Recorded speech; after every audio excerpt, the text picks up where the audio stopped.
All right, I want to turn now to our panel, attorney and former chief counsel for the House Judiciary Committee, Julian Epstein, and Fox News contributor Kiron Skinner. Great to have you both here. As always, Kiron, let me start with you. So we hear the Iranian response is coming. The Israeli air defense systems are actively intercepting those drones that were launched right now. As Steve was just saying, this could be days long, weeks long for the Israeli people who've already been through so much. How do you see this playing out in terms of time now? I think it definitely will take several days, but we don't know. But what we do know is that Iran's air defenses aren't as great as they thought they were.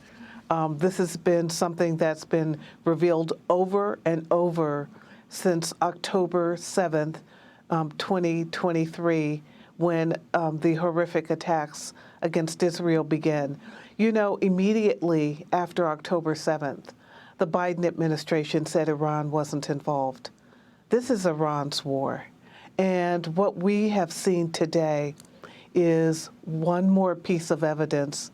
Almost this time last year was the beginning when Iran came out of the shadows and made its confrontation with Israel, with the West, with the United States, more of an open conflict. This is an open war now. It's not a war just marked by cyber attacks and spies and proxies. Yep. This is Iran attacking Israel, and it's not going well. And Julian, I wonder, talking of this as the opening of what seems like the real war between Israel and Iran, how you see the U.S. response here, because it was really interesting to note that only Secretary of State Marco Rubio put out a statement. It was making clear that the U.S. was not involved in these attacks. What's your read on that, Julian? It's a diplomatic statement. It also implies quite clearly that the U.S. supports it, which the U.S. should. You know, Jonathan, and thanks for having me on. We meet again at this wee hour on the same subject that we visited many times now. You know, 90 years ago, Jonathan, a genocidal ethno-nationalist leader pledged to kill all of the Jews, and he ended up putting 6 million of them in ovens. Today, we have a similar genocidal ethno-nationalist leader. The Iranian regime is the closest thing we have to the Nazi regime, which if they get a nuclear weapon, they will have the means to commit another Holocaust. So what Israel is doing is not just self-defense, it's completely valid self-defense. But I think the rest of the world owes Israel a great debt of gratitude, including the United States, because Iran doesn't just want to destroy Israel and kill all the Jews. It wants to use the nuclear weapon to colonize the Middle East and to control the Middle East. That's why Saudi, that's why Jordan, that's why UAE, and that's why most of the rest of the Arab world is silently cheering the Israeli attack. So to your question about the U.S. is clearly supporting this. They're not actively engaged in a tactical way, but they're clearly supporting this. Trump made it very clear that the end of the Obama-Biden policy of appeasement, which is what the 2015 agreement was, the nuclear disarmament agreement, which was a bad agreement, which allowed Iran just to put their nuclear program on the back burner. Trump made it clear that we were seeing an end to that. And this is the logical conclusion here, because Iran was never going to bargain in good faith. They weren't in good faith. They want a nuclear weapon that they can use to terrorize Israel first and then the rest of the world. Yeah. And Kiron, we're getting some reporting now via our own Julian Turner that Iran is announcing that it is pulling out of those planned talks with the U.S. that were just scheduled for this weekend. How significant is that if those talks do not happen?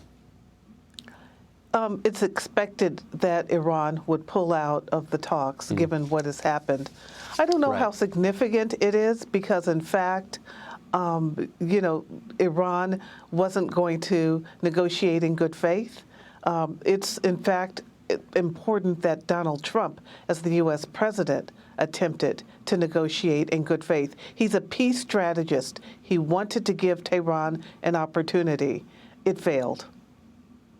Julian, any chance here that behind the scenes the U.S. and Israel are actually doing this very deliberately, the U.S. slightly distancing itself from these attacks in the hope that that pushes Iran towards a more willingness to eventually come to the table, and this is part of a diplomatic chess game? Well, the U.S. can retain a position as a broker, Jonathan, here for sure. They obviously have a lot of clout when it comes to Israel. But, I think Kiron makes a good point. You even look at the IAEA report today on the nuclear non-proliferation treaty and the extent to which Iran has basically thumbed its nose at that treaty, the way it was effectively using the 2015, the JCPOA agreement with Obama to, continue to build its nuclear program. They are, as Kiron properly points out, a maniacal regime that is in bad faith. So yes, if they are pummeled and if their nuclear stockpile is completely destroyed, and if then Israel, for example, Jonathan, were to go after the oil fields, Iran is a paper tiger. It is hated by 80% of its own people, and the regime could topple. So Iran could be brought to its knees very closely, at which point it could come to the U.S. and say, we want to find a deal. And at that point, maybe. But they are a bad faith regime. They have nothing but maniacal genocidal goals in the Mideast against Israel and against the West. So I think Trump is right to reject the Obama-Biden approach of appeasement and to go with this much stronger approach of backing Israel unconditionally. Okay, Julian, Kiron, it is always an education to talk to you both. Thank you so much for being here in these early hours of the morning. Thank you both. Hey, Sean Hannity here. Hey, click here to subscribe to Fox News YouTube page and catch our hottest interviews and most compelling analysis. You will not get it anywhere else.